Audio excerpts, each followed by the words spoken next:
right. Welcome, everyone. I'm L. Michael Gibson, your moderator tonight and founder of Black Bear Brotherhood of Detroit, a social collective for Black gay men of size and their admirers and allies.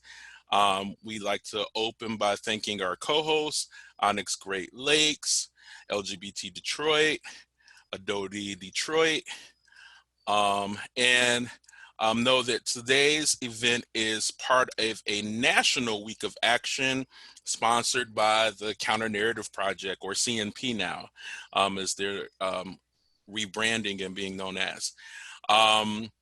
This evening is important because it represents the anniversary of our very first community-wide event that was open to the entire community as opposed to just our membership. And we talked about exactly 2 years ago this week, Black gay men in power, and what does it mean, and how do we attain more of it, and not just power politically, but power in social and cultural spheres as well, artistic spheres, mediums. And so this is kind of our sequel to talk through where are we now as we look back on those 2 years, and where would we like to be moving forward, particularly as we engage in a very politically fraught environment. I'd also like to take a moment to point out that, and this is for all of my guests on the panel, that Black Bear Brotherhood is part of a nonprofit fiscal sponsor, and the event is being hosted by a 501c3 nonprofit organization. Therefore, all comments related to politics should be bipartisan or nonpartisan in nature. We don't want to hear particularly specifically who you're going to vote for. No urging people to vote one way or another in any way particularly, but you can talk about the issues, you can talk about the records, and you can talk about, kind of more broadly what people can do to address change. So I just want to reiterate that Black Bear Brotherhood is being as a fiscally sponsored organization, and that we are a bipartisan or nonpartisan organization as a result, and that this event is reflective of that.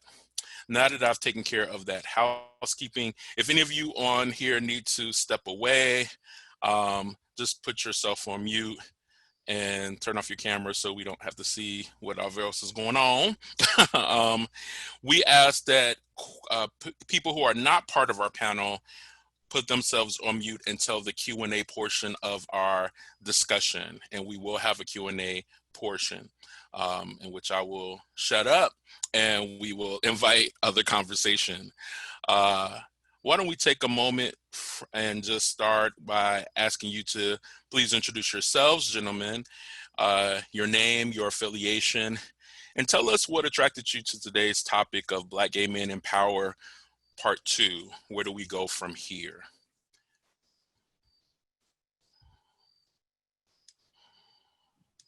Well, I'll start. My name is Aaron Todden.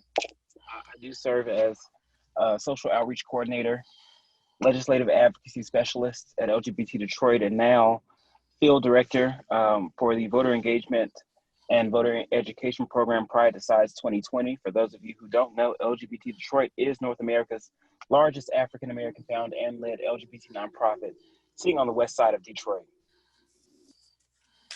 Awesome. And what attracted you to today's conversation? You did, my big brother. In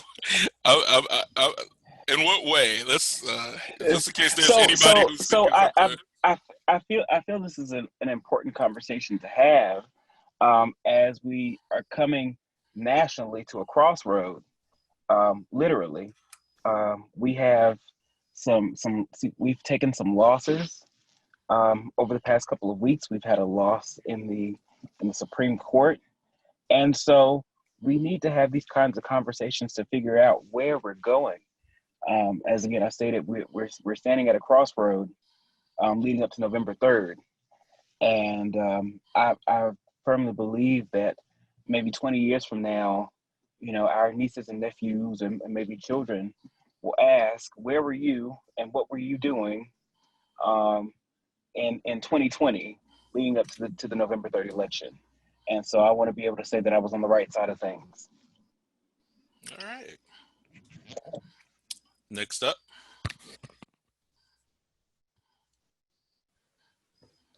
Guess I'll go next. Evening, everyone. My name is Chase Cantrell. I'm the executive director of a Detroit-based nonprofit called Building Community Value. We teach Detroiters how to take control over their neighborhoods by teaching them how to do real estate development locally, and just really being responsive to the aspirations of Detroiters who have a vision for how Detroit should be. I'm also a local real estate developer myself, working on a project at 6 Mile in Livernois. I've helped to run political campaigns, and what attracted me to this session this evening is, oftentimes I think about power in terms of economic development and economic power. So I talk a lot about capital access and knowledge in the work that I do. So, there are a lot of LGBT who go through my program, and just thinking about how we're moving in spaces in terms of capital development and actual control over the built environment. Awesome. Next up. All right, I'll go next. My name is Wayne Moore. I'm a member of Dirty Detroit as well as Black Bear Brotherhood. This anniversary event is actually the 2-year anniversary of when I really got active in the local community and in our groups. So partially that was what attracted me to it. As has been stated, it is a really fraught year and a fraught time for everyone in our community especially. So the thing that I want to say first and foremost is that regardless of what happens on November 3rd, if anything, this year should have shown us the importance of organizing of groups and events like this, because regardless of what happens, we will still have a lot of work to do. We've seen just how brittle all of our American institutions are. So I think that's why it's important to have these conversations and continue having them in the future. Awesome. Next up. Hey everyone, my name is Denzel McCampbell, or Denz. I am currently the Detroit Charter Revision Commissioner, and I serve as Communication Director for Congresswoman Rashida Tlaib. I think one thing that drew me to this event, similar to what Wayne said, there's definitely a lot going on. There's definitely been a lot of things that have happened over this year, even over the last week, right? And I think definitely important for folks to vote on November 3rd, for folks to engage in that way. But also, I think one thing this has shown us as well is that there's a way to bring about transformative change, and the ballot box is just one part of that. And again, like Wayne said, continue to organize in our communities, but also think about how our communities have power and the ways to exercise that power as well and activate that. So I'm happy to be here with you all tonight. Sorry, I'm in transit, but yeah, glad to be here. Awesome. And has our Onyx brother shown up yet? All right. So we're going to move on to the very first question. When I say the word power, what does the word mean to you? And using your own definition, do Black, gay, bi, SGL, queer, gender nonconforming men have power right now, today?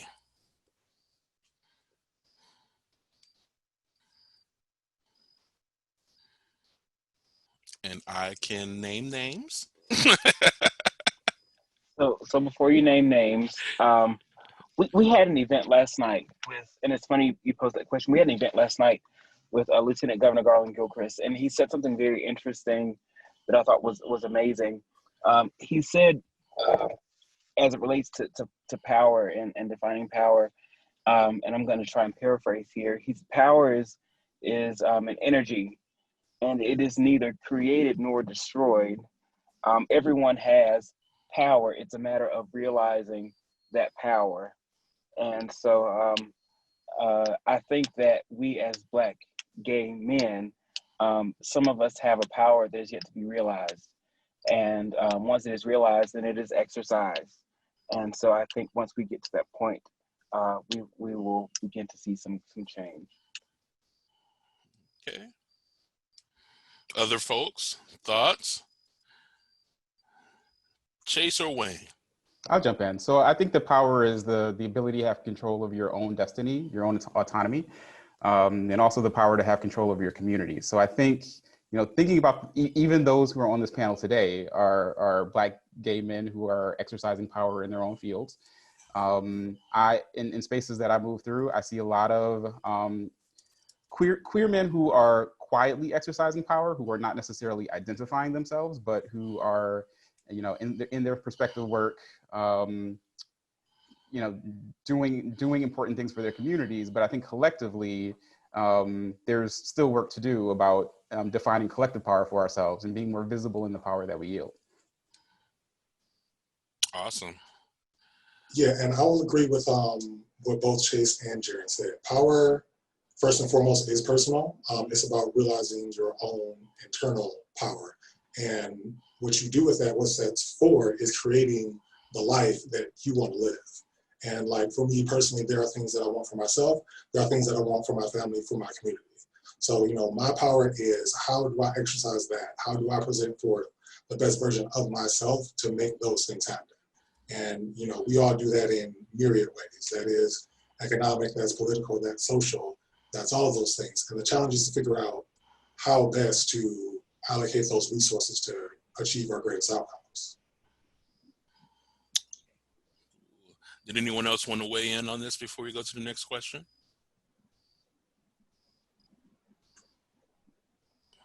All right, we're going to move forward. It's been 2 years since we gathered to talk about what it meant to be a Black gay man and what our relationship to power has been, could be, should be. Has the needle moved at all since our last discussion? And if so, in what ways and in what direction? I think the needle has moved, actually. I think in response to the dire challenges that we're seeing in the world, we see that a lot of people who are in the streets are actually, not only Black gay men, but just LGBT in general, right? So I think there's an awakening that people are realizing that, to Wayne's point, are realizing the kinds of power that they have. They're finding ways to build upon it, to understand it, to be in relation with other people, to exercise it. And I think that that's something that we don't know what will come from that yet, but I do see that there's a sustained movement in which Black gay men are a part of it. Yeah, I agree. I definitely think the needle has moved. I think also definitely in the ways that Chase said, and I think things have definitely become much more apparent. I think even if you just look at with the pandemic, right, the deep societal ills that we have when it comes down to definitely race and class as well. You've definitely seen folks activated in that way, and I'm in a similar place to Chase. I'm like waiting to see how this comes about. I mean, if we think about a sustained, folks are marching 120 days now straight around racial justice and the need for the government to show up for folks. That's not something that's just going to go away, and I think you're going to have even more folks engaged in their own way, which I think is important because people need access to movement and activism in their own special way, for sure. Yeah, I agree with both of those. Thinking back to when we did this the last time, it was 2018. It was right before midterm, so there was a lot of talk about that. And thinking over events that have happened then, it's sort of hard to like bridge, well, this happened in 18 and this happened in 19, considering the present situation. So sticking with the present situation, it's pretty much become impossible for people to ignore like how the political system affects them. Because I'm sure we all know people who are, it doesn't affect me, I don't care, blah, blah, blah. Well, your boss votes, your landlord votes, and they vote to have power, and that power is in their best interest. So now that, these inequalities are written across the sky, I think people are waking up to the need to participate in whatever capacity. So I mean, in that way, that is probably one of the few positive things that we can bring out of this shitstorm of a year.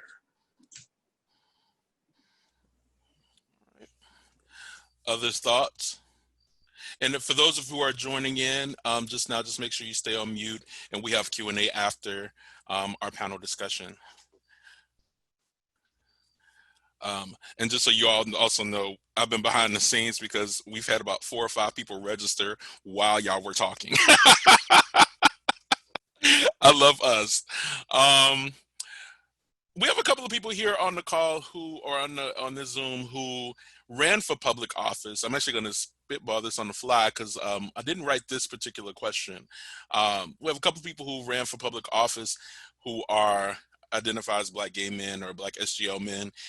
And I want to hear from you all what encouraged you or inspired you to believe enough in the political process to want to engage in electoral politics in that way as Black gay men. And we're seeing that a lot more around the country. There's been an explosion of candidates around the country who identify as openly Black gay men.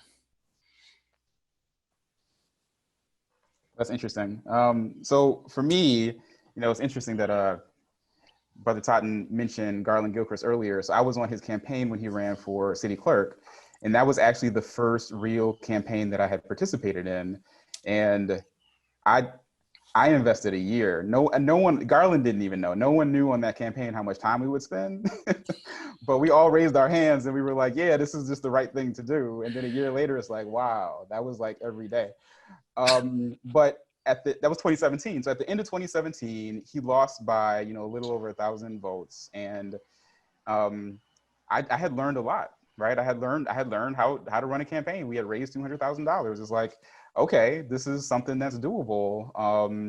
And for me, I had always thought that I would turn to public service at some point. So when the Charter Commission came up, a friend of mine, actually, I was in a coffee shop next to the city clerk's office where you have to register. She came into the coffee shop and she's like, Chase, did you know this was happening? I'm like, no, I didn't know this was happening. She's like, you need to go over and get your to get your registration papers so that you can actually do this. And I thought about it and I was like, you know what, this is the constitution of the city. I'm a lawyer as well, right? And I'm, a self-identified nerd. So like this was a position that felt right for me to be able to go through our city's constitution and redraft it. So I talked about being, a Black gay man during the campaign. It didn't come up often, but when it did, it was part of my identity. It wasn't like, something that I super leaned heavily into, but I said it unapologetically, and most people didn't.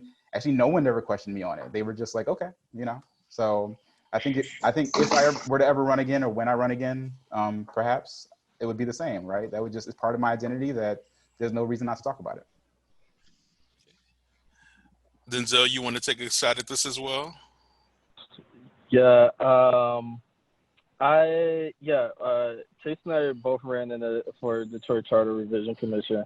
I found out about it in a similar way. Someone called me a week before the filing deadline, saying that I should run. The thing about it is that meant collecting signatures within a week. I'm deeply, I love policy, and I love thinking about the ways that policy impacts community, especially marginalized communities and communities that I belong to. But I'm also one that views that our political system needs deep transformative change. Basically tear it all down and build it up again. But also seeing that needs to happen from an inside and outside type of push. And I can't, for me, there needs to be someone on the inside to carry what activists and movement folks are saying on the outside. It's just not going to work if we stay on the outside. So that's something that drove me to run for the Charter Commission. And as Chase said, we're talking about the Constitution of the city, and you have the ability to make deep change within the charter. I mean, right now we have things that are coming up, such as bringing water affordability to the city, as thousands of families face having no water in the pandemic, right? So why is that happening in our city? And as we have a chance to deeply transform how policing and public safety looks in our city, I definitely, I mean, as a queer Black man, it, like Chase, it didn't come up. I definitely tell folks, but you still, like, you also, I still hear whispers, like, because everyone is like, it's always like, oh, are you gonna run for anything else?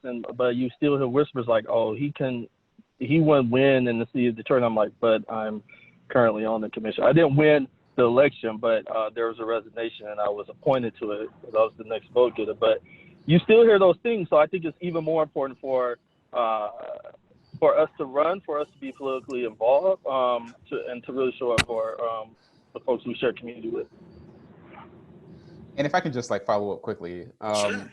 so you know, we had a brother who was our city council president, who didn't set, who in the public eye created a challenge for future candidates, right? So I think it's actually important for visibility's sake that we have capable, competent, passionate, knowledgeable gay Black men who show up and run for office, to show other younger gay Black men that this is possible and that there's no reason that they can't do it. So I'm glad that Denzel's on the Charter Commission, and we need more of us like in those halls of power doing it. Awesome. This week we got kind of a double gut punch with the charges on Breonna Taylor finally coming down. When you consider those charges and the backdrop of state-sponsored murder victims that is George Floyd, Ahmaud Arbery, Tony McDade, Wilburn Woodard, Michael Johnson, and so many more in the last year alone, what were your thoughts when you got the news about Breonna Taylor? And does that motivate you to work harder, fight harder for justice, or is there more of a nothing's gonna change in this system kind of feeling? What are people's thoughts or feelings? And this is for everybody around the Breonna Taylor charges. And for those who don't know, only one of the police officers was charged and was not charged for murdering Breonna Taylor, but was charged for shooting into the homes of the neighbors. So it's okay, kill the woman sleeping in her bed, not okay to shoot into the next door neighbors, placing them at risk. So, thoughts? I mean, I'll start off. So,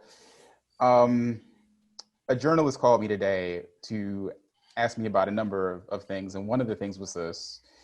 And I think he was looking for a quote, and what he wasn't prepared for was my cynicism. Because I mean, after going through 3 years of law school, all you do is read case law, and you learn time and time again how most of what we call the justice system is not actually built to protect or provide moral justice for Black people. And that's a really weird place for a lawyer to be in, right? Because you go to law school thinking you're going to learn how to make the world a better place, and you actually learn, oh, this system is not built correctly. So to see the murder over and over and over ad infinitum of Black people in the United States as a trend that we've seen since the beginning of this nation is not surprising. So you hear it, I hear it at least, and there's an emotional reaction, but I'm not looking to this system that's founded on white supremacy to give me justice for Black people. And when I hear friends and family members who are moved because of the lack of justice from that system, I'm like, you're locating the justice that you need in the wrong place. So I look to people who are in the streets and I'm like, it makes sense. That's where you're supposed to be. And what Den said earlier about, you know, gutting the system and building it anew, that's what we have to do, because the system is currently built to function as it's functioning. Like the verdict that came out, the system was actually built for that verdict. We don't know who was on the grand jury. The grand juries are secret. They could have been all white people from Louisville. And that wouldn't surprise me if the lawyers on that case had tried to build that jury in a certain way to get a certain verdict. So again, I think the system is working as it's designed to work. So I don't feel moved by the system working in that way. I'm looking for justice elsewhere. So sympathize with people who are in the streets, because that's really where we need to be. Okay. Wayne, you want to jump in on this one? Yeah, so I'll say that because again, it was a 1-2 punch. It was RBG and then it was the Breonna Taylor verdict. And the Breonna Taylor verdict, you know, that was not surprising for anybody who has been following these events for any period of time. But it was sort of the thing that broke me. That was when I realized, like, and I'm not the type of person who takes things personally, internalizes things on the news, because again, as a Black, same gender loving man, it's pretty much impossible to function if you do that. But that's when it was just like, you know what, 2020 has really worn me down. I think I had like scheduled my appointment to get back into therapy like a week before, but I was like, okay, cool, that was just right when that needed to be, because it was a lot. And for me, it's again one of those things where so much of what has happened this year has been so blatant, right? Such blatant failures of government, of policy, of institutions that, you know, our country and our society is built on. And to me, we're really in a situation where, okay, we can look at the words, you know, the hypocrisy of our leaders that's written across the sky, or we can dig our heads in the sand, we can embrace magical thinking, we can have fantasies, or, you know, we can just deal with it. So immediately my thing has just been, okay, I need to like rest. I need to have some space for myself. I need to make sure that I am in my best frame as possible considering the situation, so that then I can, you know, move and decide what I want to be, where my time and energy needs to go, because, you know, it's a lot. We're 9 months into 2020 with 3 very fraught months left. And, you know, people have been active, I've been active, there are lots of things going on, but at this point I'm like, okay, having seen this, what I understand is that this is an ongoing battle, it will continue to be. So let me take a break, because the sky isn't gonna stop falling anytime soon, and figure out what the next step is. Thank you for that. I'm gonna follow that up with a conversation that Sonia Renee Taylor, who's an activist, she does a lot around body positivity work, but she's also does a lot around racial justice work. And she argued in her recent IG this week that Black people keep going to the same systems that harm us to seek justice, and then end up somewhat surprised that they're doubly hurt when those systems operate as they're supposed to by denying us justice. So, one, what are your thoughts on this rebuttal to at least some of the movement work? And what else should we be doing to get the justice too often denied us, if it's clear that we can't go to the courts to get our justice? Yeah, I think that goes to what was already said, as we're thinking about how the system that we're working within, and the system, how it's working and how it shows up.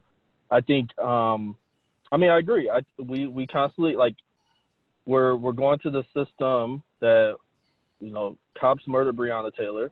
It's like, you murder Breonna Taylor, if all of those bullets would have went to Breonna or near her and not the neighbor's walls, no charges would have came down, right? Like, that's something to think about. And it's really in a way that I think when you one thing that was interesting that came up was the defund police, and I know folks have their opinions about it, but that's basically what has been said when you think about defund the police. Public safety, how it exists right now, does not protect people. Definitely doesn't protect Black folks, and doesn't protect especially Black LGBTQ folks. That's how the system is designed. So and we actually have to think about what justice looks like. Does this current system actually go to the folks who are harmed and ask, what does justice look like? It doesn't, right? Like, and it has to be led by community. And I think part of this tearing down the system and rebuilding it up has to come from community up, and thinking about how do we repair harm with each other?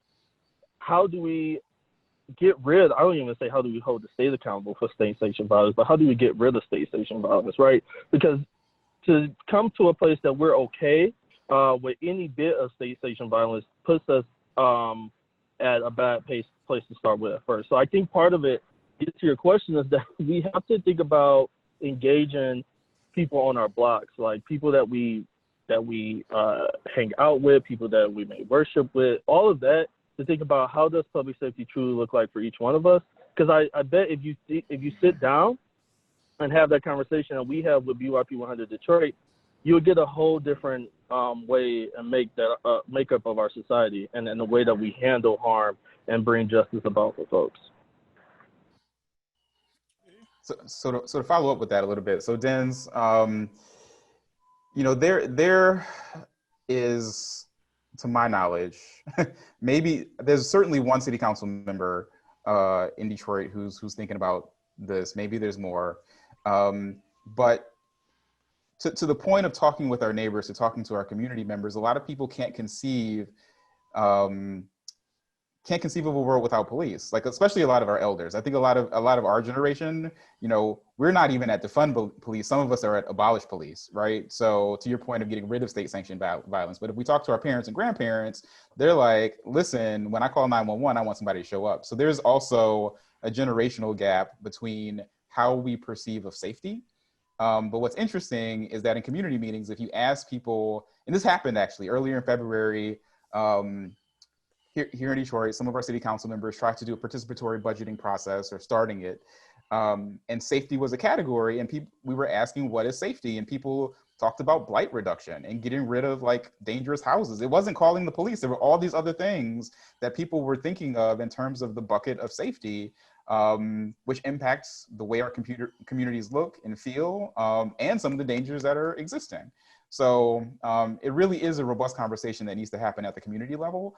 And when we have, doesn't matter Democrat, Republican, other, but political representatives who are not willing to have the conversation about how budgets are spent, because budgets are moral documents, right? Like it really shows the priorities of the community. And in Detroit, the biggest spend on any department is the police department at like $300 million. And you look at public health, it's like 40 million all in. And it's like something is imbalanced in the way that we're spending, and meaning something is imbalanced in the way that we're perceiving of our social contract in the city. And that's not unique to Detroit. You can look at LA or New York or other major cities. So once we have that conversation, and it doesn't have to be a formal conversation that's hosted by a nonprofit or a city council member or whoever, like person to person, neighbor to neighbor, block club to block club, having that conversation, then we can elect members, representatives at all the various levels who match that value system. Because now, people are playing to a generation that votes, which isn't often enough our generation. And those folks are telling their representatives that we want police. I want to piggyback a little bit on this conversation, because I think these two go together. So in thinking about generational divides and conversations that are in high conflict, let's take a minute to talk about also the prison abolition movement. And I wanted to do this before Denzel has to leave, because I know he has to go at a certain point early in this conversation. But in July of this year, here in Detroit, Devin Robinson was given life in prison without parole for killing 2 Black gay men, Timothy Blanchard and Paris Cameron, and 1 transgender woman, Black transgender woman, at a party in 2019, Alante Davis. After receiving oral sex from multiple people at this party, his response was to return and kill the partygoers out of fear that neighbors and family would hear about the same-sex acts he engaged in. Robinson is hardly unique in this kind of violence against Black queer bodies, or even in self-hate within our community. What more can we do to address intracommunal violence within our community? And when hate crime cases like this come up against our community, how do we reconcile that with increased calls for prison abolition, restorative justice, and other redemptive forms of justice for our community? So I feel like that was several questions. Of course. And they're going to be compound questions moving forward, I should warn you. Yeah. So to answer the original question, just to go back really quick, when we talked about, we go to the systems that harm us, I had this conversation with a family member. He's like, we don't need to be protesting. We need to be building our own community. We need to be building our own things. And my response to that is simple. We need to do all of those things. Yes, the system is functioning as it's supposed to, which is not in our favor, but the system is like what we have now. There's no switch that we're going to flip and replace that. So yes, those who are able to, those who have that sort of acuity need to be in the system working wherever it's possible. Those of us who are entrepreneurs who do things like Chase talks about building our community, we need to do that. And some of us simply need to raise our children with, the knowledge like, hey, you need to be a lawyer, you need to be a judge, we need to have representation in these systems if we want to have any chance in the long run of doing that. So all of those things, all of which happen, we need to see these events as the reason why we do them. To your next several questions as far as the generational divide goes, and I think it's interesting when we were talking about, police reform, police abolition, defunding the police. And that is a thing that is very, stratified along generational lines. But I think that this is a conversation that we need to have. And the conversation is wrapped up in other conversations that we don't like to have within our community. So if we want to talk about defunding the police, there's probably somebody in my family, I know there's people in other people's families where, okay, yeah, this person is now in the system, this person has a record, and is now just sort of disenfranchised because of a minor drug charge or an addiction that wasn't treated. Or, we have women in our community who were victims of violence from men in our own community.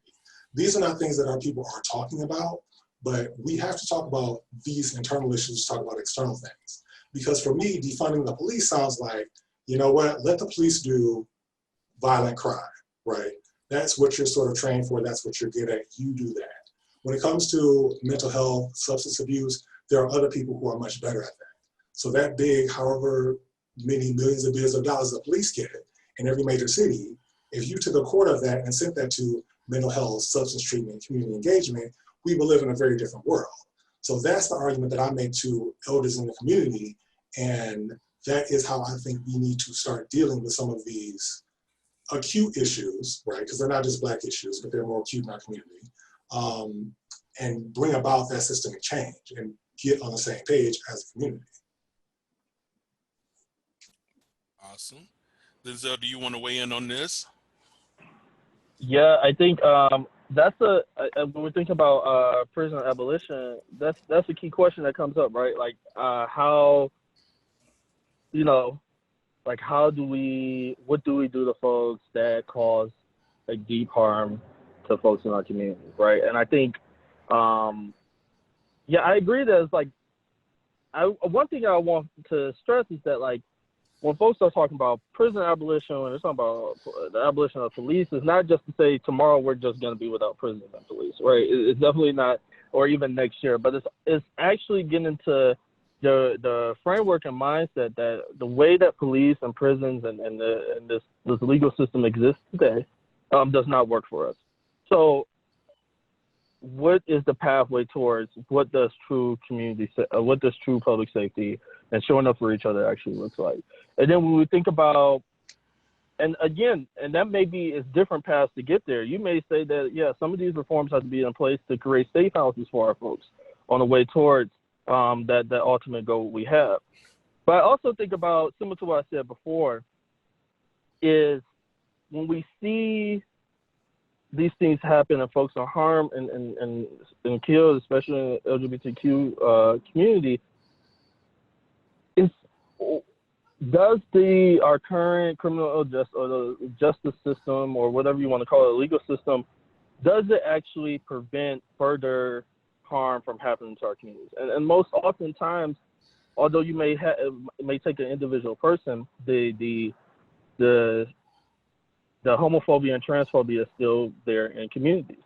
So I think part of it is also getting resources to actually do that work, to work to rid our communities of homophobia, of transphobia, of those things that lead to the harm of our community members. So I think that's the aspect of it, and it's going to take a lot of work. But I also think it's like getting into the framework is like what we have right now is not working, and where do we go from there? And I think time and time again we're shown that like Band-Aid reforms, and I think there's a wide range of reforms that from a least impact or having more impact could get us on that pathway, but I don't want us to get stuck in saying we do this and we'll be done, right? I think there's a continuation there. Okay. I want to also bring onto the call Richard Brown, aka Odyssey Onyx from Onyx. He's joined us. Do you want to weigh in a little bit on this, Odyssey, before we move forward? And you're muted in case you want to get off mute. And we can't hear you. All right. Can you hear me now? Oh, there we go. Yeah, we go. Okay. Sorry about that. I'm driving home from some things. But as far as the defunding of police and prison abolition. Prison abolition.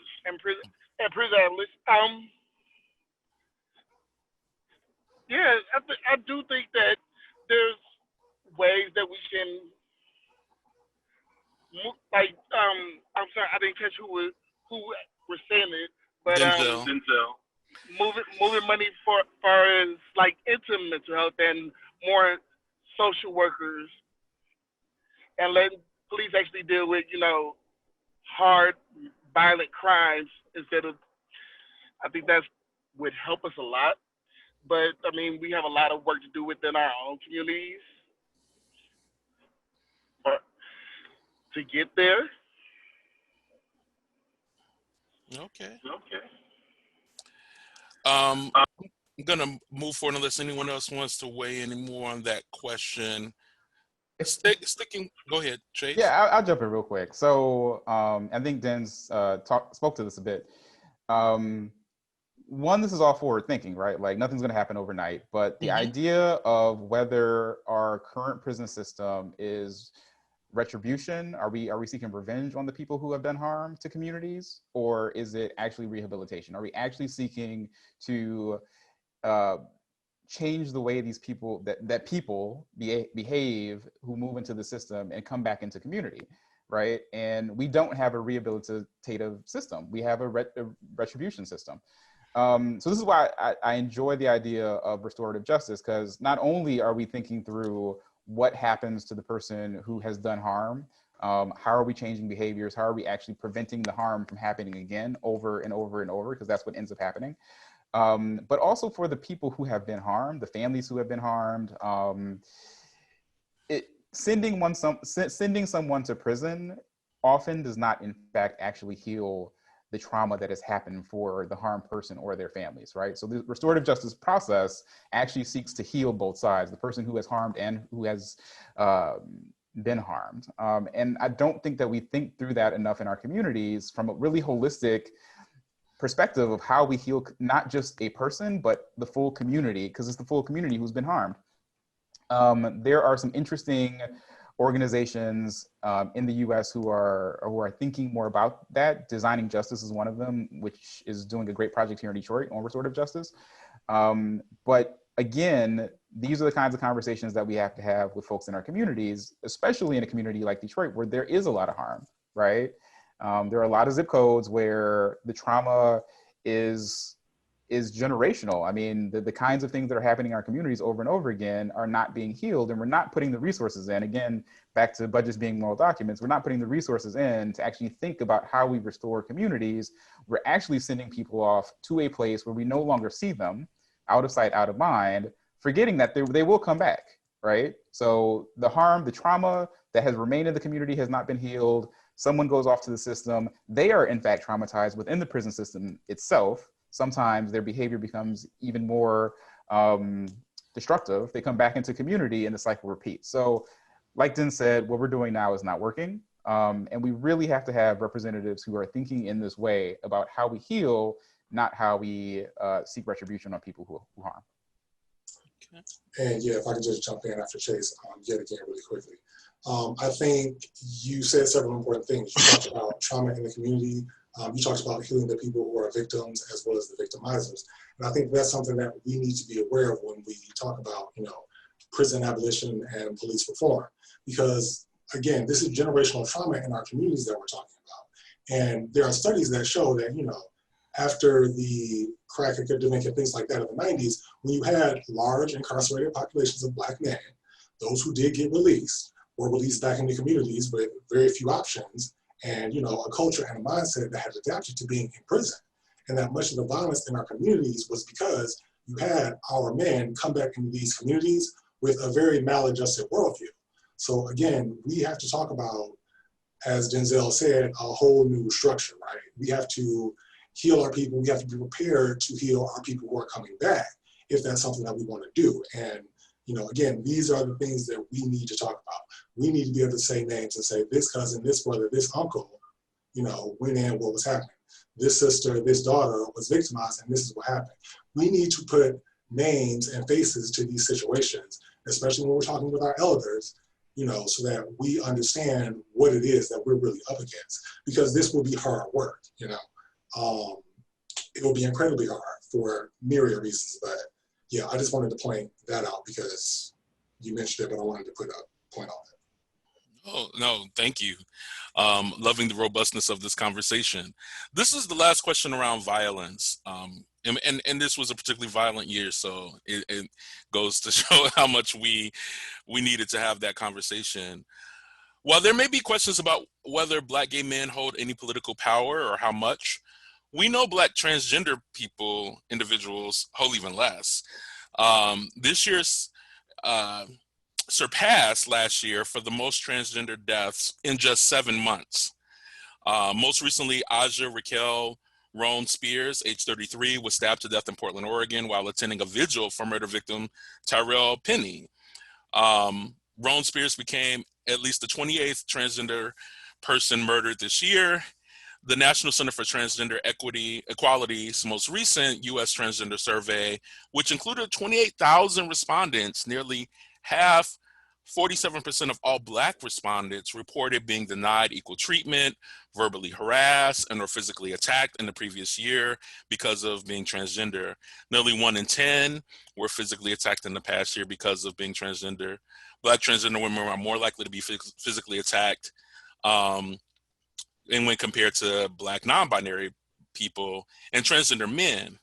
What more can we be doing as Black gay men, as brothers to these individuals, to lend our support, our social capital, and our ear, and to Black transgender women, men, and gender non-binary individuals?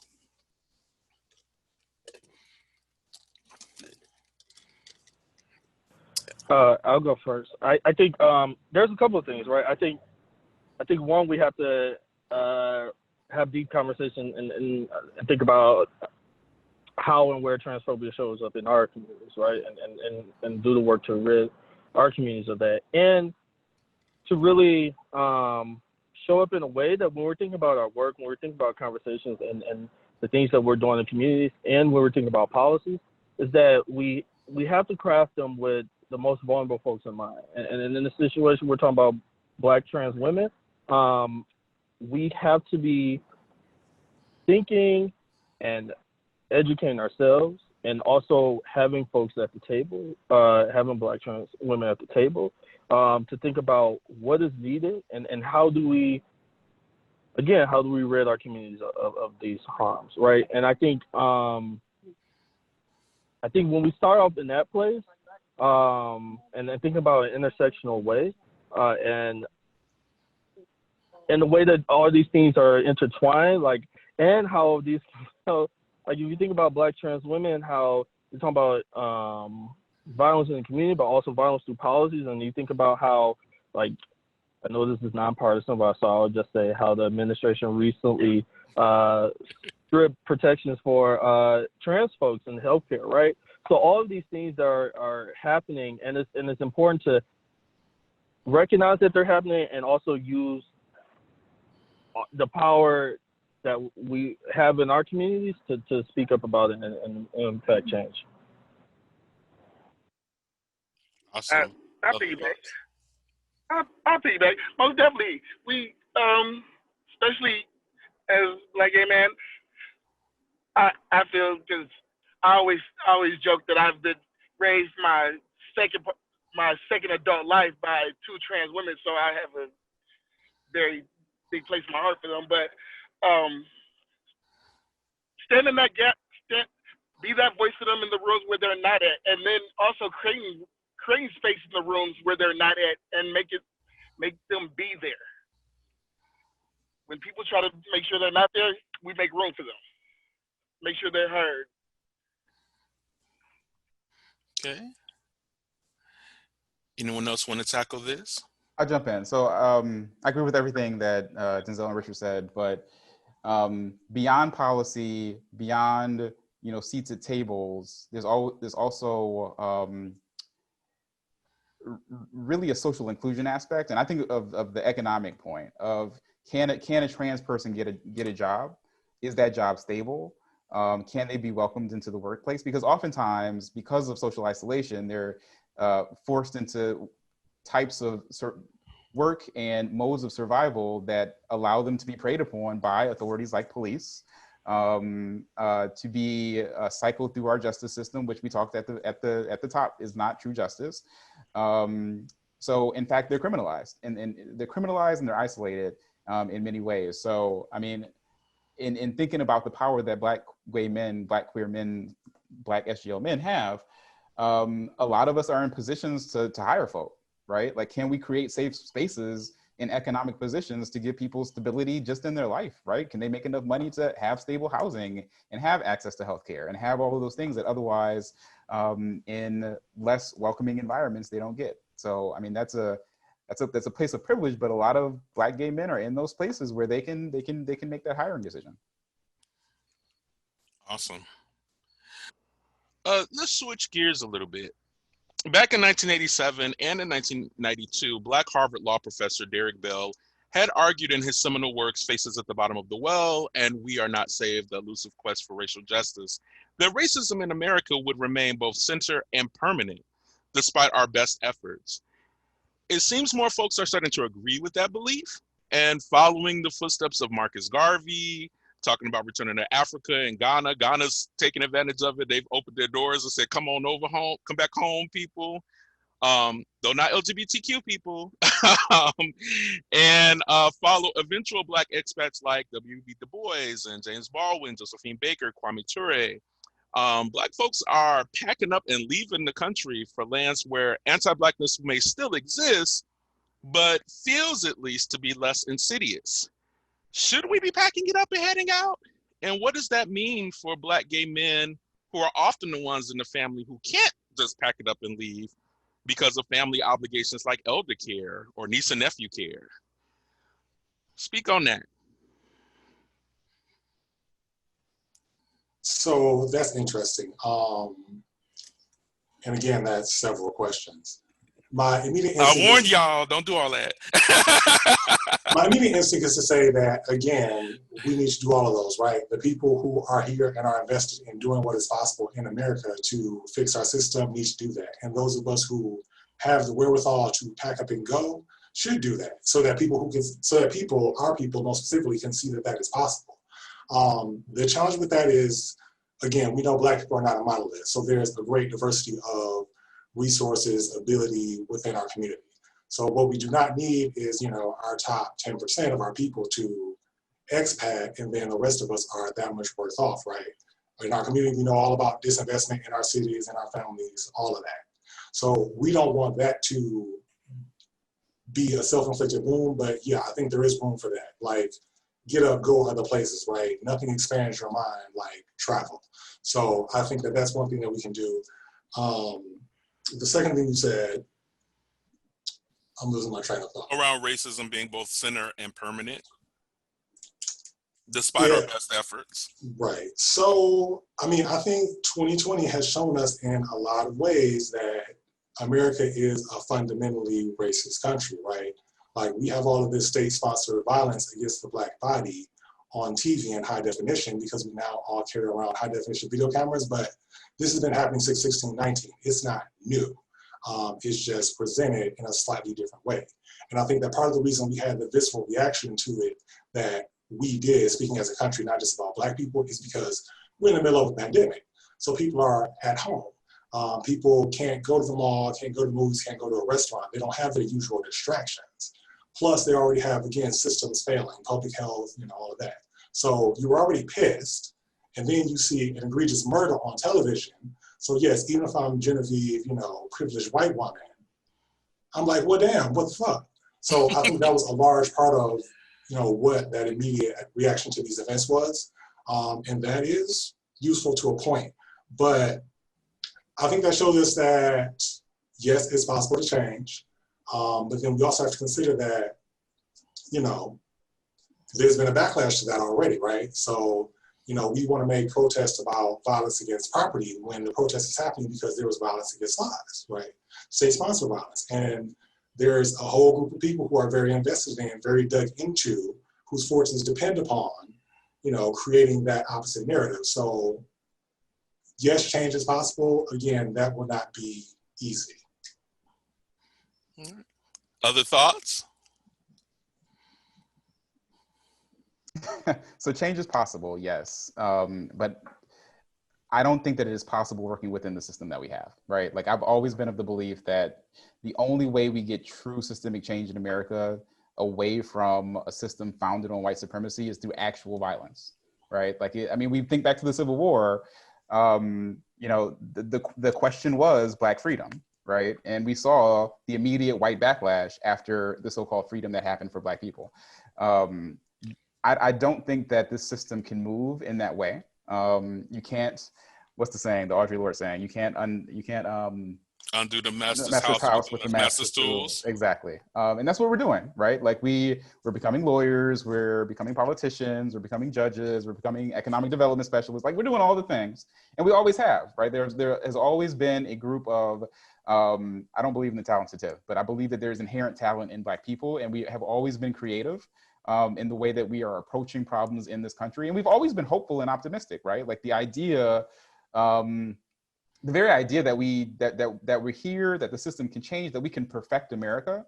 I had never thought of it in that way until Nicole Hannah-Jones, put out the 1619 Project and talked about Black people as being the inherent perfecters of the United States. And I think it's true. Like there's an inherent optimism in what we do because we keep fighting, right? We keep believing that somehow the system can change. Like we are no longer slaves, but there's always a modification of the way in which Black people are oppressed. So without actual violence, I don't think that the system can change. That's one part of your question. The other part about leaving, I leave.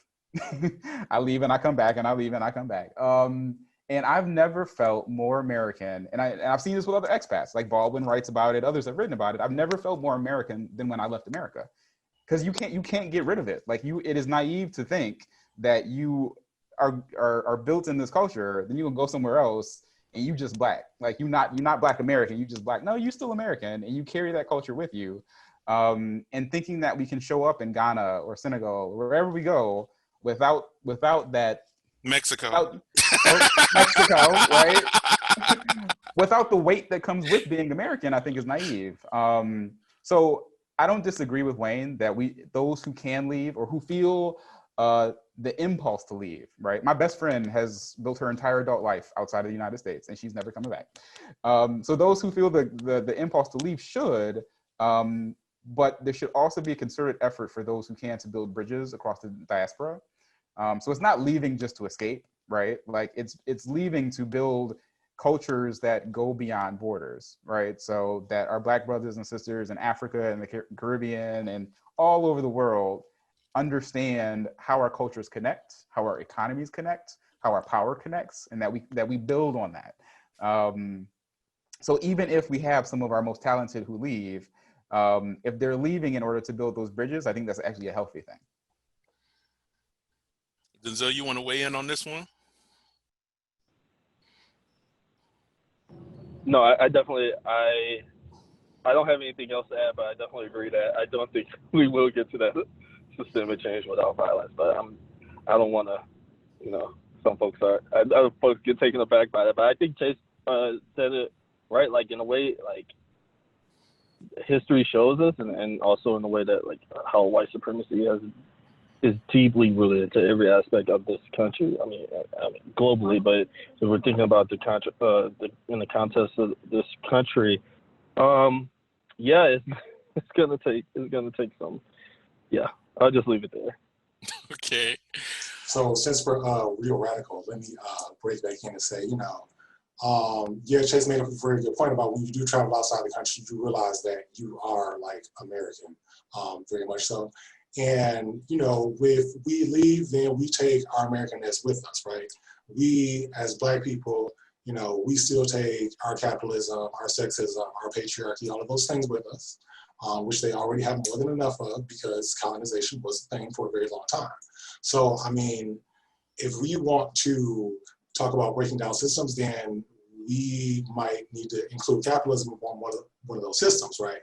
And that's a worldwide thing. So, we can start small with the police and prisons and things like that, but I mean, what are we really talking All right.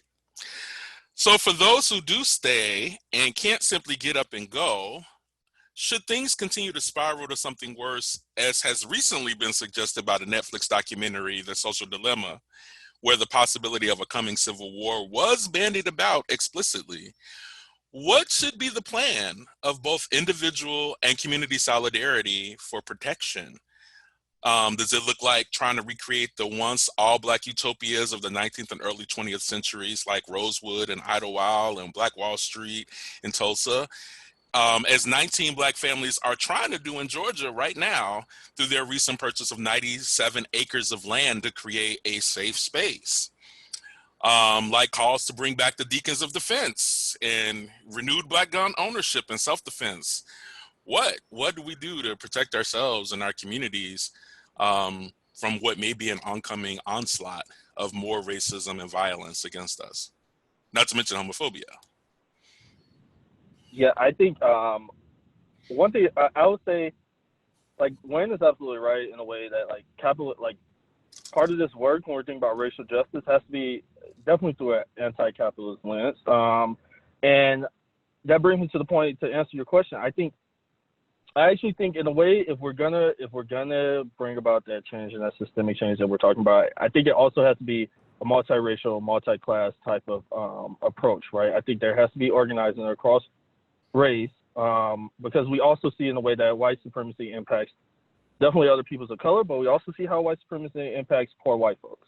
And in a way that poor white folks are actually used in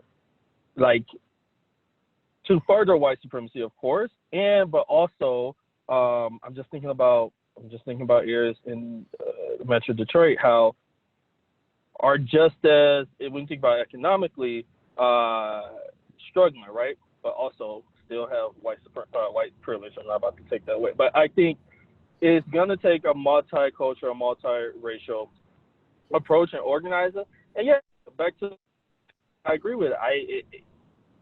Am I going to say there's going to be an all-out civil war? I don't know, but I also think it's going to be that folks should look into taking up arms. Folks should look into what does defense mean, and because we see how even just the notion of marching in the streets has brought about this violence and this backlash from white supremacists, and in a way that the state has backed up that violence as well, right?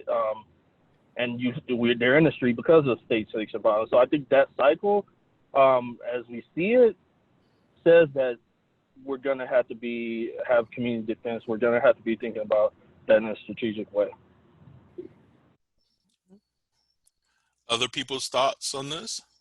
So my first thought when I read about, the groups that were buying the land in Georgia was, are they a sovereign nation? Do they have their own physical and cyber military? Because otherwise, I don't know how much you've accomplished. And I get the intent, but yeah, you're still, ask the Native Americans how that works, put it like that. So I think, that if we're really gonna have this conversation, so there's something cathartic about dark fantasies, I get it, and I'm a science fiction fan, so imagining the worst case scenario is sort of a release just because it makes the present seem that much better. I think that it's important to mention that when we look at the worst, violence, the worst aspects, the worst political discourse, this comes from a relatively small number of people, right? Registered Democrats and Republicans are respectively 25% and 20% of the population. Everybody else hasn't at least bothered to be a card-carrying member. And the worst part of the right in America is an even smaller percentage. It's probably half of that. So civil war, I do not think is likely. I do think what we'll continue to see happen, and I don't know how this shakes out, is the polarization that we've seen in 2020. Where again, somebody says, okay, I want you to stay home as much as possible and wear a mask to protect other people. And then somebody says, let grandma die so we can open up the economy, right? Going to continue to sort into those categories. And perhaps this is optimistic, but I think that that latter group is smaller, one, and that most of those people who are in the middle who are undecided are not going to go for that, right? Although, yeah, too many variables. And the second thing I would say is, because, yeah, we're talking about the real problems, which are racism, capitalism, cis heteronormative patriarchy. If we're talking about dismantling white supremacy, you know, so the entry point to that as far as poor whites go, because we know the whole sell for racism is, well, yeah, you might be poor white trash, but at least you're better than.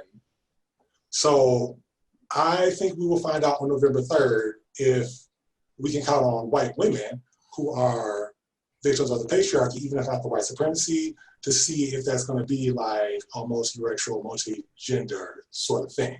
Because that's sort of where I think this election is going to hinge on, and depending on which way that goes, we'll know how much progress we've made on that. I think one thing that we haven't talked about, and since has become a bigger issue since we last had this conversation, is the Me Too movement, right? So you had all these wealthy, privileged, powerful white women saying, no, this wealthy, privileged white man did this and this and that, and that was a problem. So I think that when you have people in those positions who are forced to deal with, this happened to me, I didn't like it, I didn't like what happened after that either, then for at least some of those, it should start clicking. If they did that to me, who is again wealthy, powerful, and privileged, what do they do to these other people, right? So depending on how some of that shakes out, we'll find out what's possible in the near future. I think 2016 already kind of gave us a hint, but I with the 54% that told us that they were with her and then lied that they were not. But let's take this segue into the COVID-19 epidemic, which we're all experiencing, or pandemic that we're all experiencing. It's devastated many within our community. In Detroit alone, people here have lost thousands in a state that once had the third highest COVID fatality rate in the nation. What do you think COVID has taught us? And as a Black gay community, how should we be going about investing in the protection of our individual and collective power? And we probably better than anyone have lessons learned from the HIV epidemic about how to go about doing that. So what are your thoughts about that as we face what is being projected to be the deadliest winter in 100 years? Thoughts? Chase, you want to jump in on this one? This is the heaviest question so far. So just thinking about what the social contract means in America, right? Like how do we envision our role in relationship to others, where people don't even feel responsible enough to protect others to wear a mask? I then begin to think about how do we get to a place where we create social safety nets for all American citizens, including Black queer men. Because thinking about, we talk a lot about comorbidities right now, and it hits the Black community hard. It hits Black gay men even harder. Can we get universal health care? Can we get these universal services that make sure that when things like this hit, we can actually obtain the kind of health services that we need? And I think that that's a rallying cry for which there's a lot of allyship that we can find with others in the Black community, because all Black folk have been hit. So for me, that's really where I would center my thinking, right? Why I'm holding my nose and voting for, whoever I am voting for. I'm not gonna say who I'm just holding my nose, right? Okay, so we were doing so good, so close. I know, so close. I'm just gonna tell people to vote for whoever you want to vote for, but vote.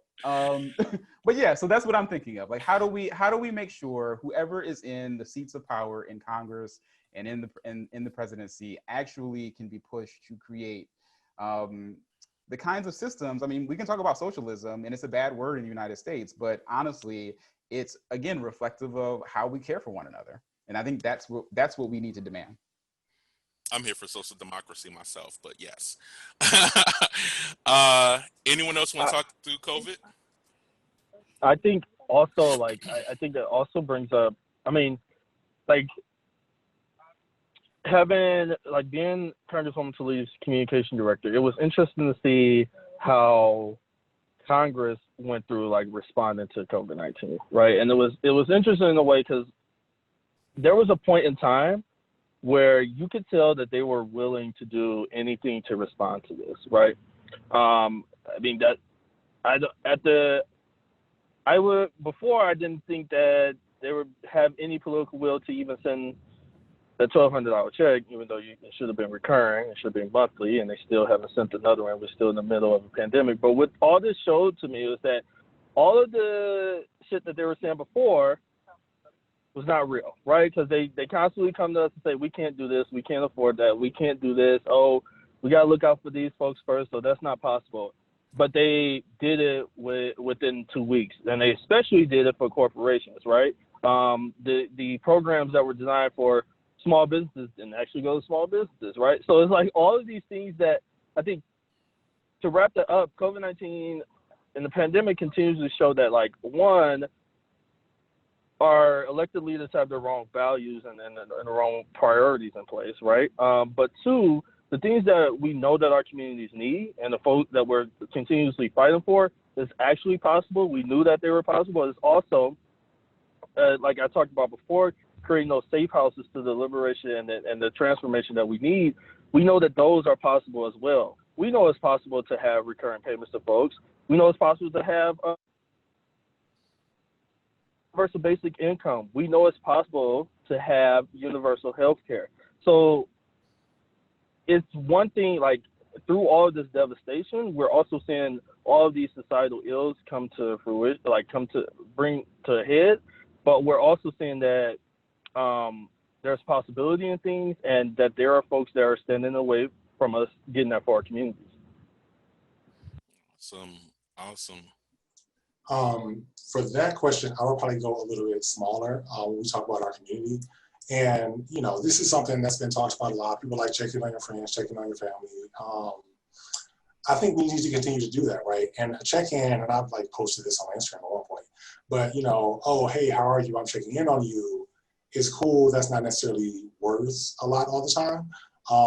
So check-ins sometimes need to be, are you okay? Do you need something to eat? Do you need something to drink? Do you need, I would say, like, to pick up kids, but that might not be a great idea at the moment. You know, we need to be willing to do that outreach. I mean, again, like, in the last couple of weeks, I have, like, felt it. I'm like, okay, I felt like I was working with the 2020 punches for a good while, and then it was just like, you know what, I'm tired, and I just don't give a fuck, right?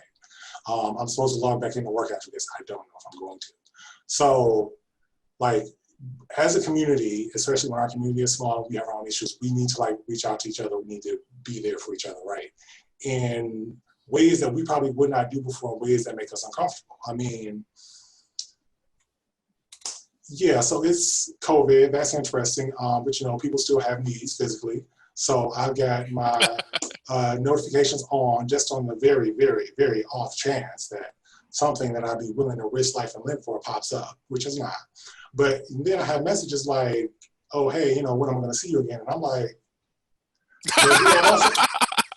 I'm also like, okay, let me not just, you know, unfollow, block, and report like I would normally do. Let me be a little bit more available. Let me be a little bit more empathetic, just because I know we're all sort of there. You know what I mean? That's something I've challenged myself to do. And I think that we all need to do that because we're all feeling it. And I know more than one person who has not done well of it. So yeah, we need to continue to talk about that. That needs to continue to be a thing, even when we focused on these big macro 10,000 feet in the air issues. Yeah, I mean, I've said with people that I think like you, Wayne, I'd been rolling with the punches the last week with RBG, and then the Breonna Taylor, it just gutted. Um, and like you, I have not been practicing any kind of touches at all since this epidemic began, including hugs for people that I know.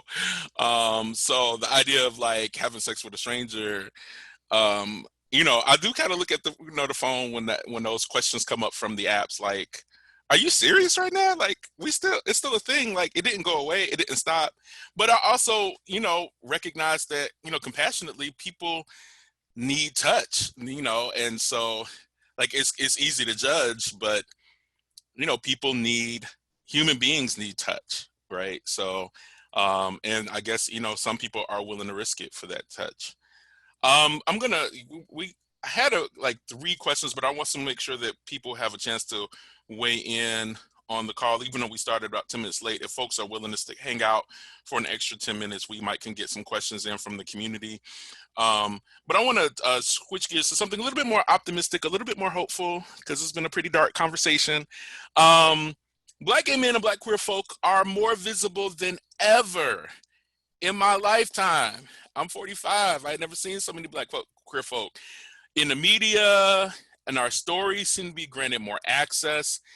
There's a literature boom of Black gay memoirs. We've had Darnell L. Moore, Saeed Jones, G. Smalls, Terry Tyree, George M. Johnson, Casey Gerald, Andre Leon Talley, Eric R. Thomas, and these is like bestsellers. Like these are people who are really selling books and moving product with Black gay stories.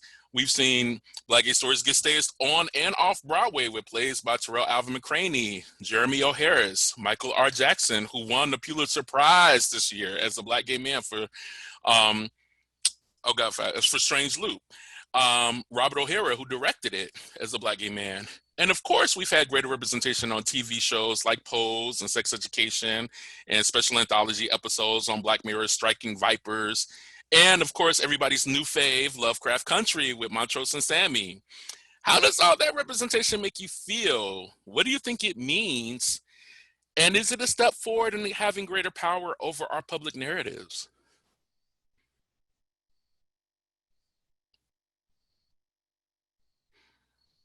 See, I gave y'all a uplifting question and y'all ain't got nothing to say. No, I feel like I was talking a lot, so I was going to give it a minute. But you brought up Striking Vipers, and like me and you never talked about it because as usual I was late on watching TV. But I showed that to Jaron and some other people this week, and watching it for the second time because I was watching it with them, I'm like, Yaya and Anthony Mackie, these are like A-list young Black male talent. And even though, the episode walks the line between is this a homosexual relationship and is this not, I'm like, y'all are willing to be seen in that light, y'all are willing to kiss on this very highly rated, very popular show. And I'm like, I think that shows how much the needle has moved, right? Representation is important. We know how it is. They ask little girls, what do you want to be? And they never say astronauts because they never see female astronauts. Studies have shown this. So representation is important. The fact that we have more representation is a good thing, especially because it's our stories, right? It's us speaking our truth, which is the utmost thing. So yes, that is, I don't believe in unalloyed goods, but yes, that is a very positive thing. It's one of the positive things out of this year, and I'm all for it. Cool. Odyssey, you want to weigh in on this, or Jaron? Okay, I'm assuming they could not because of their travel issues. We have some Denzel or Chase. You want to weigh in on this? I'll just say quickly, and I have a knack for taking optimism and making it pessimistic. But so I think it's really important that the culture that we have always created, because Black queer men have always been culture creators, right, is being recognized, it's being applauded, it's being distributed, it's being watched, it's being consumed. But that last part of it being consumed is that markets have realized that Black queer culture is a product that actually, because the needle has culturally moved, right? Like that's the positive, but there's an economy behind it now. And part of me begins to wonder whether we're controlling that economy and whether we're actually the ones producing these things, making the most money off of these things, or whether we're being invested in by some other deep-pocketed members of other cultures, right? So on the one hand, the visibility is wonderful, and I can't wait to see, as this needle continues to move, how we see more and more. I don't always see representations of the kind of Black same gender loving man that I see myself as, my story. So I would love to see more diversity in the kinds of stories that are represented. But I always question, because now that it is a product, who is the one who is funding it and making money off of it? Fair. I mean, and I forgot to even mention like Legendary on HBO Max, which again is ball culture getting as a commodity, right? So, so that's happening as well. As we wrap up, do people have messages of hope or encouragement or optimism for our viewers who are going to check this video out later, and for those who are listening now? Like, as we think about 2020 and all that we're facing, what words of encouragement or hope do we have as it relates to Black gay men in power? And this is for everybody on the panel. This is the last question for me before we switch over. Yeah, I think. Ooh, the people struggling. I mean, there's a lot of. Because there's a lot of shit going on, right? There's a lot, like, at every turn. It seems like it's just hidden folks, and then think like Black folks, queer folks are impacted the most, as we constantly see so often. One thing that brings me optimism is that how many folks are becoming engaged in their own way, right? Because so often, like, it's this wrong idea of like, oh, you just need to be marching the street. But we've seen how so many people have taken like their activism in their own way to impact change, right? I just think about, I know nonpartisan, but like there is a group of young folks who of a major candidate like impacted their rally like in their own way, right? So I think like that is like people are getting are accessing this movement space in their own way, and that gives me optimism, because liberation and transformation is going to come in so many different forms, and it's going to take so many different people with different skill sets to have those conversations, to take that action, and to shape where we need to go in the future. So that gives me optimism. I hope folks can tap into that as well. Yeah, Matthew Kimball Cobbs, make sure I forgot to mention P-Valley and its queer representation. I'd also want to give a shout out to Jericho Brown, who won the Pulitzer Prize for poetry. So that's 2 Black gay men who won Pulitzer Prizes this year. I think that's a historical record. Other people's thoughts of hope and optimism? So I would say that, yes, it's tough. It is okay to feel worn down. It's okay to feel stressed. It's okay to be depressed, all of that. And the first thing I would say is that while things are dark and while we are at a pivotal place, think about how we got here, right? Think about what our ancestors went through. We're from their country, their families, their language, beaten, killed, maimed, all of that, right? And we're still here. We're the proof that that could get better, right? That we could survive that. Their blood is in us. So dealing with Karen and McIntyre's, as trying as that is, we know we can deal with that because we know what we're built from. So there's that. And then the second part of that is, take the time to take care of yourself would be my thing. So, it is draining seeing Black death on TV. It is draining seeing our culture and our struggle being made a commodity. So take the time. If that means, what, I'm not going to work today, if you're in a position where you can say that, then do that. Take the time, rest, nap, let a couple people know I'm cool, I need a minute, and then take that break from social media or the phone, turn the notifications off. Do what you need to do to be all right for you. Secure your own mess before helping others, and we can get through it. Awesome. Other panelists, hopes, thoughts? I'll start on Wayne's last point. So I've never heard as many Black men, and not just queer men, but Black men across the board, talking about therapy, mental health, accessing services openly, right? Like on so many Zooms since March, I've heard people talking about their therapist. I have a Black queer woman as my therapist, right? I just think that it's something that people are, especially in this challenging time, more willing to talk about. And I hope people will continue to do that. So that gives me hope. One, that we are actually seeking healing, so that we move beyond 2020 in a more whole way. And also, I mean, Wayne talked about the generations before. I think there is hope in the fact that they left work for us to do. I mean, I don't know what we would do with a perfect system. So, I mean, there's purpose to our life to continue to try to perfect the systems that we're in. And to that end, I mean, the sort of awakenings that happen in the Black community come in waves.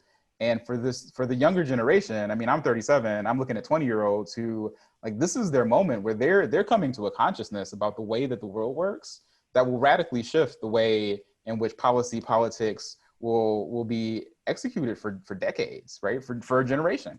And I'm looking forward to seeing what they do, and how those of us who are a little bit older can help uplift them and provide guidance and resources and funds to the work that they're doing. So that gives me hope too. Okay.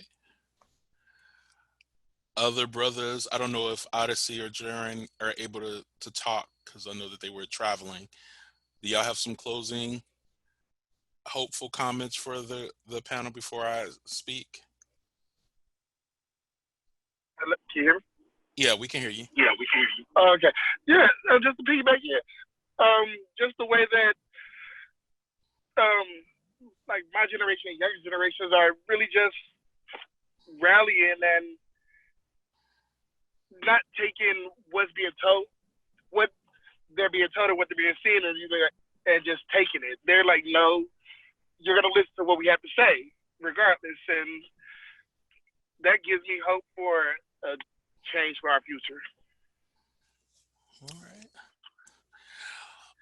right. Jaren, I know you had some announcements you want to make. Do you still want to make announcements, or are you good? I'm assuming he's good. Before I open it up, I want to just say thank you to our co-hosts for Onyx Great Lakes, LGBT Detroit, and Adoti Detroit, as well as the CNP for sponsoring tonight's event. I want to encourage people to complete your census if you haven't already.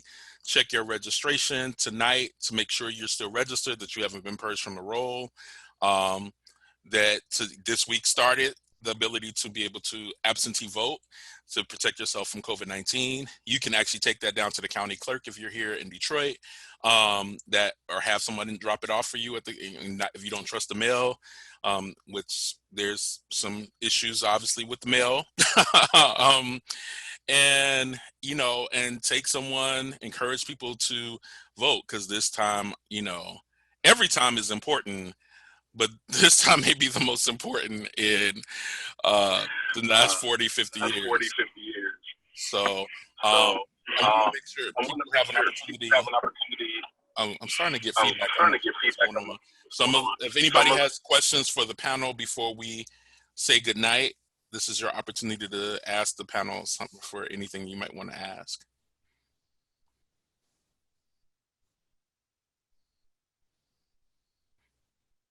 All right. I know we didn't have any panel questions. So once again, I want to encourage people. And also to take care of each other. One of the things that did come up, I just want to do a kind of a plug for Black Bear Brotherhood. We did launch a sponsor Bears Care project as part of our community caring for one another.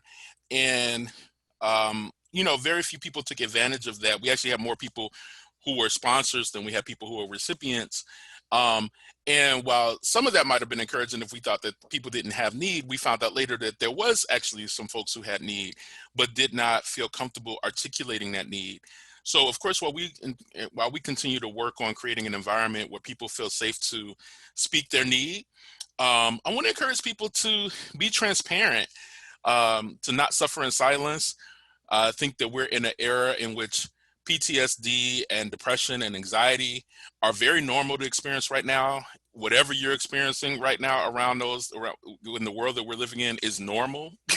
Like, if you're not experiencing some form of depression or anxiety or nervousness about what's happening in the country, I don't think you're living or paying attention or reading what's going on. I think that that's just kind of where we are right now. And it's okay to articulate that. It's okay to say you need help. You want to have a conversation about those things. I just want to encourage brothers to move past lessons that taught us to be strong in silence and to be vulnerable in identifying and speaking our need. The other thing is that tomorrow is Black Bear Brotherhood's second day of mental health first aid and suicide prevention training. We actually have more people signed up for that than we did for tonight's event, who are getting trained, getting certified so that they can be informed, trained, certified caregivers for other brothers within our community who are in crisis when they are in crisis. So I think that's another example of us doing what we can to protect one another, love on one another. And that's something we were able to just do. We got the training for free. So I want to encourage other people, if you think that, you can't do anything because you're just one person or you don't have enough folk, like a small group of people can change the world. Indeed, that's all that ever has changed the world. So if you're looking around and you're a person coming up with ideas for protection and safety and planning for your community, you're probably the leader that you've been waiting for. And I want to encourage you to lean in to that impulse because we need you out here. So with that, I'm going to say good night. Thank you, everyone. You were an amazing panel. This was such a rich conversation. I'm so honored that you all agreed to be part of it. And we're wrapping up. Thanks, everybody. Good night.